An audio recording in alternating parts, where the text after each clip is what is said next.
Assalamualaikum warahmatullahi wabarakatuh. Shalom, Om Swastiastu, Namo Buddhaya, Salam Kebajikan Rahayu.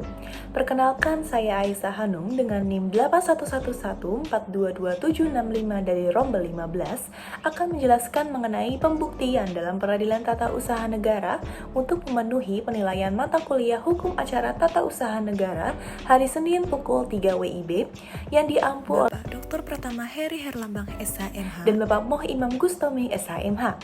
Sebelum mulai masuk ke dalam materi yang lebih lanjut lagi, saya akan menjelaskan terlebih dahulu apa itu pengertian dari pembuktian.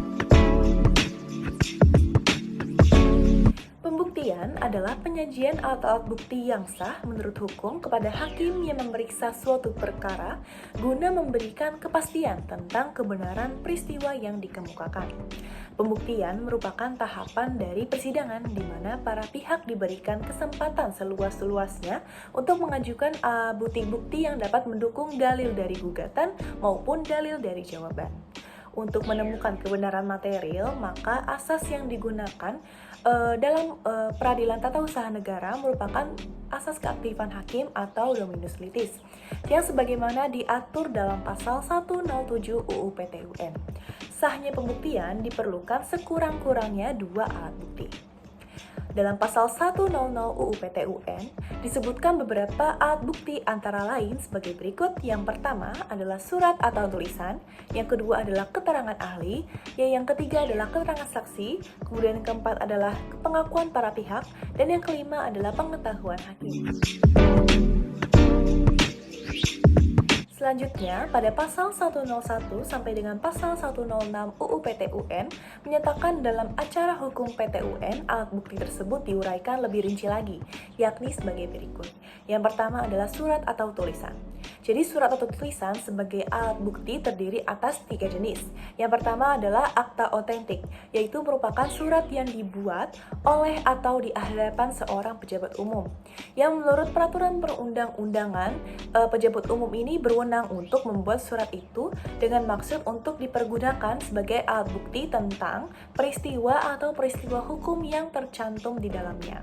Kemudian yang kedua adalah akta di bawah tangan, yaitu surat yang dibuat dan ditandatangani oleh para pihak yang bersangkutan dengan maksud untuk dipergunakan sebagai alat bukti tentang peristiwa atau peristiwa hukum yang tercantum di dalamnya.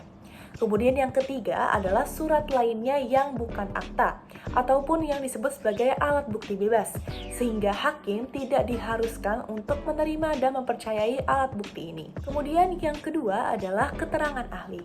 Jadi berdasarkan pasal 102, keterangan ahli merupakan pendapat orang yang diberikan di bawah sumpah dalam persidangan tentang hal yang ia ketahui menurut pengalaman dan pengetahuannya. Kemudian yang ketiga adalah keterangan saksi. Jadi keterangan saksi merupakan kesimpulan-kesimpulan yang ditariknya dari peristiwa yang dilihat atau dialaminya. Karena hakimlah di sini yang berhak untuk menarik dari kesimpulan-kesimpulan itu.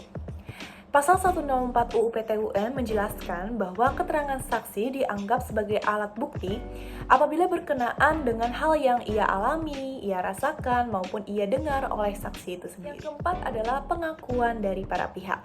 Jadi pengakuan para pihak tidak dapat ditarik kembali kecuali berdasarkan alasan yang kuat dan dapat diterima oleh hakim.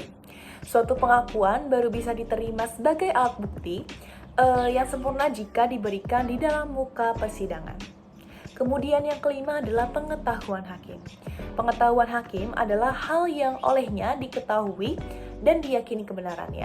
Jadi dalam hal ini tidak termasuk dalam pengetahuan hakim berdasarkan hal-hal yang diberitahukan kepada hakim oleh para pihak di persidangan.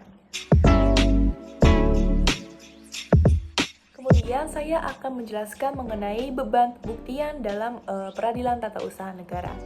Jadi, pasal 107 UU PTUN menjelaskan bahwa hakim memutuskan apa yang harus dibuktikan. Beban pembuktian beserta penilaian pembuktian dan untuk sahnya pembuktian diperlukan sekurang-kurangnya 2 alat bukti berdasarkan keyakinan hakim. Dalam penjelasan pasal tersebut, disebutkan pasal tersebut merupakan ketentuan dalam rangka untuk memenuhi atau menemukan kebenaran material.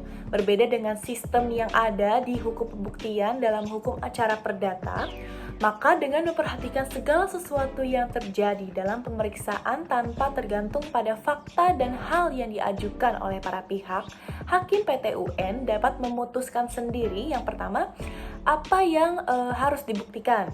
Kemudian, siapa saja sih yang harus dibebani oleh pembuktian tersebut.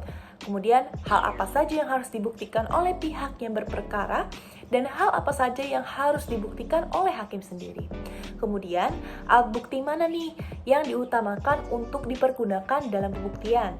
Kemudian yang terakhir adalah kekuatan pembuktian dari bukti yang telah diajukan.